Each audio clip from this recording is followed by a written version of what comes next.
Welcome one and all to the epic conclusion of Kick-Ass, New Girl, the third volume. Patience had decided to put her foot down, and she might end up paying the price. I'm gonna need you to get comfortable so you can find out what happens. And let's not forget to hit the subscribe button and the notification. Now, let us begin. Let me entertain you. We continue our story with Patience in the hospital with her brother-in-law. Notice I didn't say his name because he doesn't deserve it. He will remain nameless till he dies. He's pathetic like that. He was here trying to get orders or trying to give kick-ass orders like he was somebody. Nah, I'm sorry. You're just some prick who thinks he could take advantage of Patience. Well, you're wrong. He even tried to enter into the family business, make her squash beef with her sister. You do not get to decide that. But still, she had to pay the price. He knew her secret. He gave him the bread, of course, but he was unpredictable. Sadly, she had a job to do right now. So, we could continue this conversation later. And so, she was gone. You would think she was going to check on her kids, right? Nah, she had some payback to dish out. Firstly, she hit the stash houses. The Russians thought they could lay a trap for Kick-Ass and live, or rather continue to do business. Nah, they conquered the whole of the city in one night with killing the bosses, but they didn't have the manpower. Patience does, and so the hunt began. Stash house after stash house. She went for it all. She went for the cooks themselves. One grenade did a hell of a job. She watched them burn, and she was done. Like she was checking a checklist. She asked her girl, who's next? Well, it was the bosses that were next. You see, these two goofballs were at the club. They were turning up like they won. Bruh, you ain't won shit. Celebrating is a little premature, don't you think? They said, oh, hello, Kick-Ass. Why, are you in a bad mood? She said, boy, I have this place surrounded. I'm finna kill both of y'all tonight. They started laughing in her face, bruh. She said nothing. She just turned around and just started walking away. They should have gunned her down right there and then. But nah, they got too confident. That would bite them in the back. Even the youngest brother was like, bruh, I think we should leave. His elder brother said, what? Did she make you afraid? Well, they should have been afraid. Very afraid. Because she returned, and she returned with violence. They had to run like bitches. It was so funny to see. They could hear their men dying and still, they just got into the bathroom and covered the door. Anyone comes in, they die. We're safe, don't worry, brother. But nah, they weren't safe. The bathroom had a window, and Patience was a hell of a fighter. She jumped through it and put a bullet in both of their backs. It was done before she even hit the ground. She was that good. As she stepped out of the bathroom, she was like, done.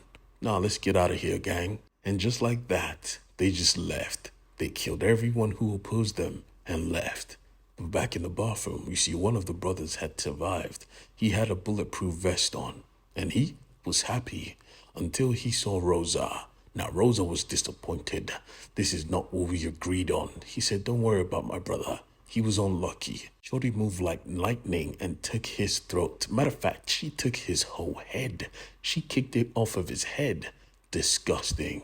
If you want something done right, you have to do it yourself. And she was going to. Kick-Ass had a good night, but Patience had a terrible realization. Her husband was a piece of shit. He was going for the kids, her beloved children.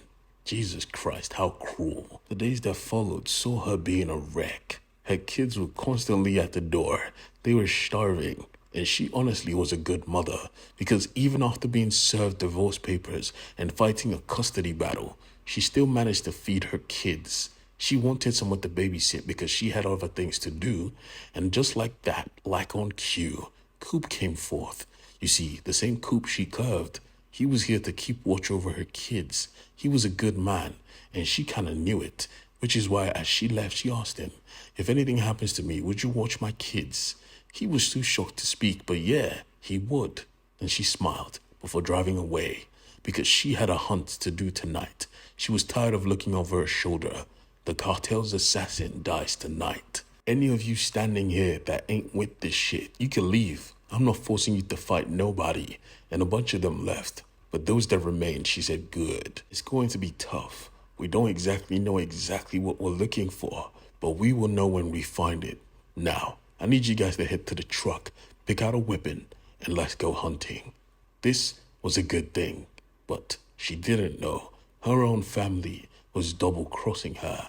You see, her brother-in-law had called Rosa and gave her the location of something very precious: money. He betrayed his family for money. Oh, and the acknowledgement of the Jefe. Sending Kickass a text, he told her to pull up to the storage unit, and honestly, she had no reason to deny it. So, she pulled up. She was gooned up though, but she still pulled up.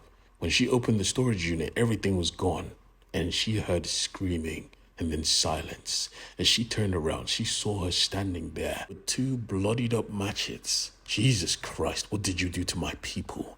If you hurt them. She started lashing out because she was pissed. She was scared. But there was no need to be scared. They were already dead. Every single one of them. She was afraid. She was sad. And that made her weak because Rosa went for the neck. Sadly, she missed. She thought this was going to be a sword fight, but nah, Patience doesn't roll that way. She took out her gun and shot for the head. Rosa was quick enough to dodge it, but yeah, it still nicked her ears. Beatdown that followed was one-sided. Patience was taking hit after hit after hit. She had Patience dead to rights with her own gun. This whole story would have ended right now if Patience girl wasn't super loyal. She was already within an inch of her life, and she still managed to put a bullet in Rosa. This bought enough time. Patience stood up and said, "Boy, I let you go, and this is how you repay me. Die." With one swing, she split Rosa's head in half. She dropped the blades and went for her girls, but it was already done. All they could say was thank you for freeing us. She knew at this moment, she knew this had to change. She knew she had a rat, and she knew exactly who that rat was. That night, she pulled up to his hospital suite. This piece of shit, with his own pillow, she did the needful. He tried to struggle. He tried to fight. He knew who was doing this, but he could do nothing because Kickass has finished her mission. He was gone. He was dead. All that was left was Kickass. But now, her actions have caused a ripple effect, because someone has found out about her existence. Someone who had a big connection to Kickass. As she watched the TV in the darkness. You don't say. Well. It seems I'm going back to the States. As we see Hit Girl herself watching the news, getting ready to come forth and lay waste to this fake Kickass. It's going to be the battle for the ages. Oh boy.